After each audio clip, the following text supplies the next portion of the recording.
নমস্কার সবাইকে, প্রতিমা ভেজ কুকিংয়ে সবাইকে স্বাগতম। আজ আমি তোমাদের সাথে ওলকচু ভর্তার রেসিপি শেয়ার করব। আমি এখানে বড় দেখে একটা ওলকচু নিয়েছি, এবার কেটে নেব। এখান থেকে আমার যতটুকু ওলকচু প্রয়োজন আমি ততটুকুই কেটে নেব। শুধু ওলকচু ভর্তা না, তোমরা চাইলে যে কোনো কচুই ভর্তা করে খেতে পারো। সব সময় কিন্তু বাজারে ওলকচু পাওয়া যায় না। এবার ছিলে নেব, একটু বড় বড় টুকরো টুকরো করে কেটে নেব। বিয়ের আগে কখনোই আমি ওলকচু ভর্তাটা খাইনি। বিয়ের পর প্রথমবার শ্বশুরবাড়িতে এসে খেয়েছিলাম। প্রথমবার খাওয়ার পর আমার কাছে এত মজা লেগেছে যে এখন আমার বারবার খেতে ইচ্ছে করে।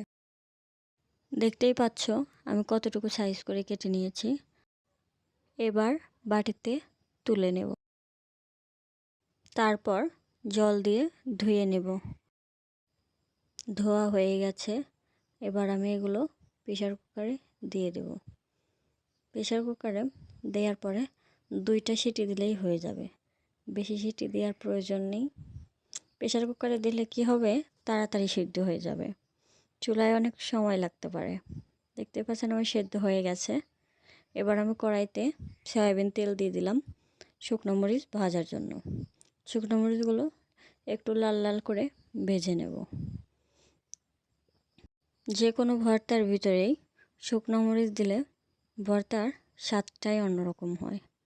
এবার আমি মরিচগুলো মাটির বাটনায় পিষে নেব। ঝালটা তোমরা কম বেশি করে দিয়ে নিতে পারো। এবার অল্প করে লবণ দিয়ে দেব। লবণটা দিলে মরিচ ভালো করে পিষা যাবে। এবার ভালো করে বাঁশের শিংটা দিয়ে ভালো করে পিষে নেব। পিষা আমার হয়ে গেছে। এবার সরিষা দিয়ে দেব। সরিষাটা কাঁচা, সরিষা আমি 1 চামচ দিয়েছি।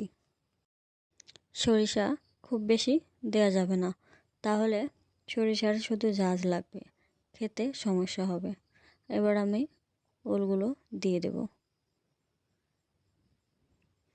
একটা আমি দেখাচ্ছি কতটুকু সিদ্ধ হয়েছে, একদমই গলে গেছে। এবার ভালো করে পিষে নেব। তোমরা চাইলে শিলপাটাও ব্যবহার করতে পারো। তোমরা আরও কী ভর্তার রেসিপি দেখতে চাও সেটা আমাকে কমেন্ট করে জানাবে। আমি আরও নতুন নতুন ভর্তার রেসিপি তোমাদের সাথে শেয়ার করব। পেশা হয়ে গেছে, এবার আমি শুকনো মরিচ ভাজার যে সয়াবিন তেলটা সেটা আমি দিয়ে দেব।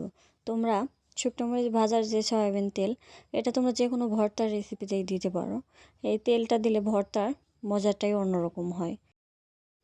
তেল দেয়া হয়ে গেছে, এবার হাত দিয়ে ভালো করে মেখে নেব। তোমরা যদি আমার চ্যানেলে নতুন হয়ে থাকো তাহলে চ্যানেলটা অবশ্যই সাবস্ক্রাইব করবে, পাশে থাকবে। সবাই ভালো থাকবে, সুস্থ থাকবে। নমস্কার।